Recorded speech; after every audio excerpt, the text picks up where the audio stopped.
For too long, menstrual stigma had kept many young Nigerian girls out of school, often forcing them into silence, shame, and missed opportunities. But today, the First Lady says the silence must end. At the launch of the Flow with Confidence program in Maiduguri, Senator Oluremi Tinubu, represented by the wife of the Vice President, Nana Kashim Shettima, announced that 370,000 girls across 7 states will each receive a 1-year supply of disposable sanitary pads. Each of the 7 states of Borno, Ekiti, Enugu, Gombe, Imo, Kebbi, and Lagos will benefit 10,000 schoolgirls with a focus on rural and underserved communities. The Flow with Confidence program is addressing an often neglected aspect of women's dignity and well-being. This is indeed the true spirit of motherly leadership, practically sensitive and impactful. It is about restoring denied the opportunity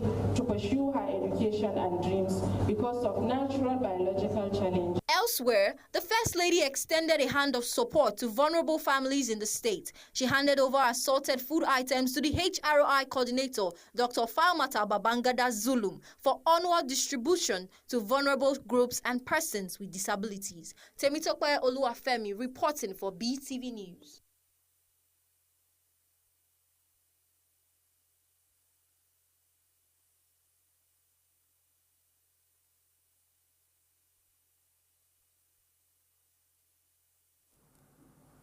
In Kogi State, residents of Ibaji are counting their losses following Tuesday traffic boat mishap, which claimed several lives and left many others transportation. The report.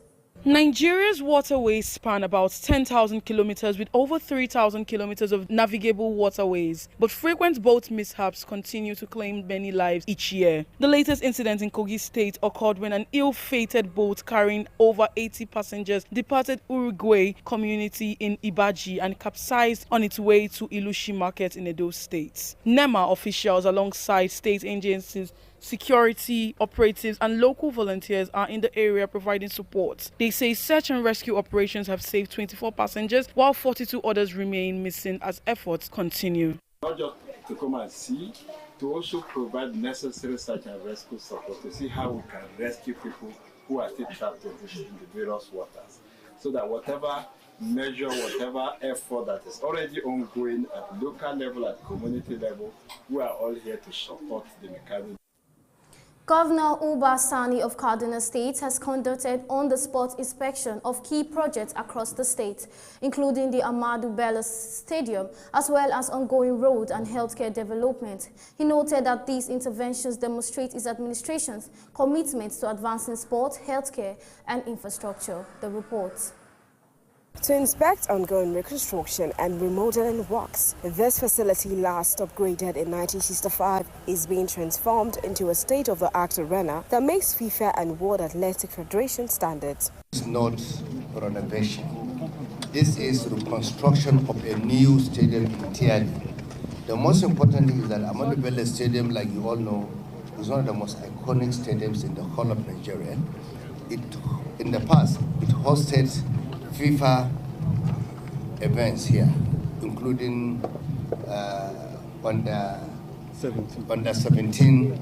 Governor Uba Sani expects the project to be completed within 10 months, a move he believes will restore the stadium global relevance, create jobs and boost tourism. Our plan is 10 months. 10 months. So I'm happy that you are working within our schedule. Today,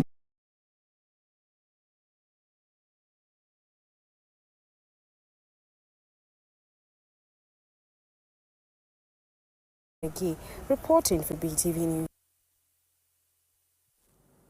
Thousands of people in Madagascar have taken to the streets in different parts of the country for the past week in the largest wave of protests the Indian Ocean island nation has witnessed in more than 15 years. What began as anger over shortages of basic necessities has rapidly escalated in one of the most serious challenges facing President Andry Rajoelina, who has been in power for the second time since 2018. BeeTv News' Harmony Agbafo has details. Monday, in response, they sacked his government, but that did not placate the protesters. At least 22 people have been killed and more than 100 others injured in the unrest, according to the UN. Although the Malagasy government has dismissed those figures and described them as based on rumors and misinformation, pressure started to build following the arrest on 19 September of two leading city politicians who had planned a peaceful demonstration in the capital, Antananarivo, over chronic power and water supply problems. There have been hours-long daily outages of the service run by state-owned utility company Jirama. Many saw their detention as an attempt to silence legitimate dissent, leading to public outrage, with the cause taken up by civil society groups and the information of a youth-led online movement known as Gen Z Mada. The protests have since spread beyond Antananarivo, gripping 8 other cities across the island with no signs of subsiding. Waving banners, protesters have denounced the blackout and accused the government of failing to guarantee basic rights. Dismissed a lawsuit filed against President Bola Tinubu, which challenged his proclamation of a state of emergency in Rivers State. Delivering judgment in a suit filed by Belemas Briggs and 4 others, Justice Omotosho held that the 5 plaintiffs lacked the legal power to institute the case. Justice Omotosho says President Tinubu's statement that he imposed a state of emergency to avoid a looming breakdown of law and order was not challenged or disputed by the plaintiff. The court declared that the case was frivolous and baseless because the mandate of other people from Rivers State was not obtained before instituting it on their behalf.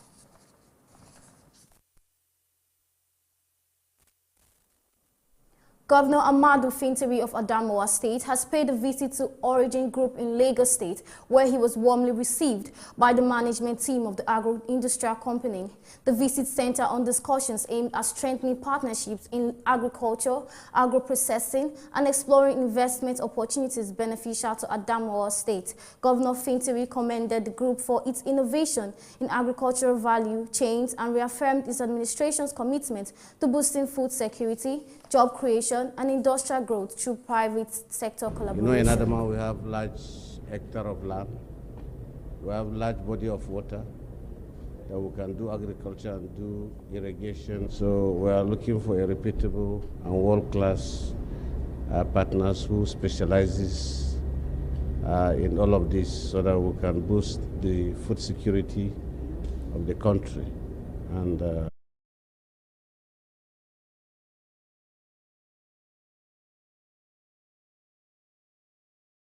Environmental Standards and Regulation Enforcement Agency, NESRA.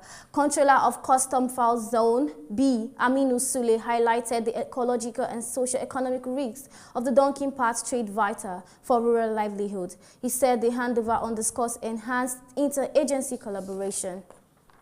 The Nigerian Customs Service Federal Operation Unit Zone B, Kaduna, formally hands over 700 bags of seized donkey bones to Nigeria, the competent authority in charge of imposing Nigerian environmental and wildlife protection regulations. A duty paid value of 1,806,000,000 naira. This is a significant milestone in our ongoing fight against illegal wildlife trafficking, which remains a serious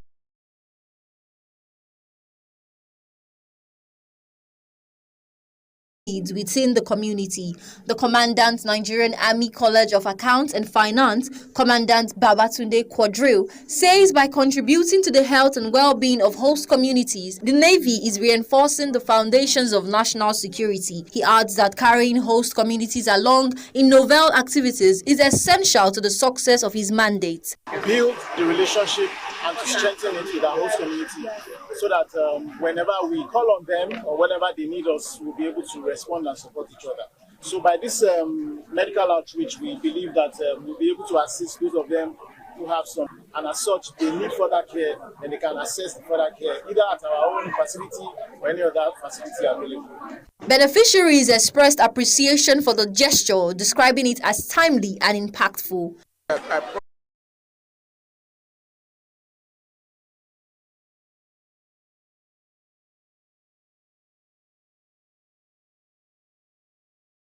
BeeTv News.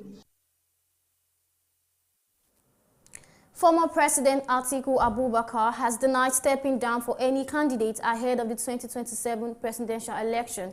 His spokesman Paul Ibe clarified in a statement that Atiku's recent interview granted in Hausa was misrepresented. He states that it has become necessary to clarify certain misrepresentation arising from the reportage of the interview granted.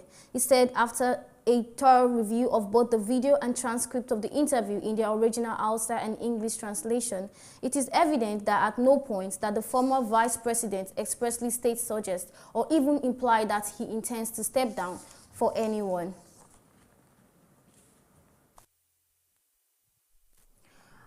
Thank you for staying with us. We'll be going on a short break. My people of Edo State, development is not a miracle. It is the result of responsibility and action. You want good roads, quality hospitals, schools, jobs for our youth? Then you must understand this simple truth. Government cannot perform without your tax. Government will fix schools, build roads, light up communities if the people pay their tax. That's how governance works. It is not about politics. It is about progress. When you pay your tax, you are not helping the government. You are helping yourself. You are helping your family and your future. Don't wait to be chased. Do the right thing. Be part of building the new Edo State. Pay your tax with pride. Let us build Edo together. This message is brought to you by Edo State Internal Revenue Service, EIRS, administering revenue for service and development. Welcome back, and now to business news. Polaris Bank, in collaboration with the Nigerian Conservation Foundation, NCF, has expanded its nationwide tree planting initiative to 3 additional locations: Lekki Conservation Center in Lagos State, Federal University of Agriculture in Abeokuta, Ogun State, and Sardauna Memorial College in Kaduna State. Let's join BeeTv News Esoyo Osemige for more in Business World. The campaign, launched in 2024 as part of the bank's World Environment Day activities, is designed to combat climate change, reduce carbon emissions, and promote environmental sustainability. The initiative supports the United Nations Decade of Ecosystem Restoration and is integrated into Polaris Bank's long-term sustainability strategy.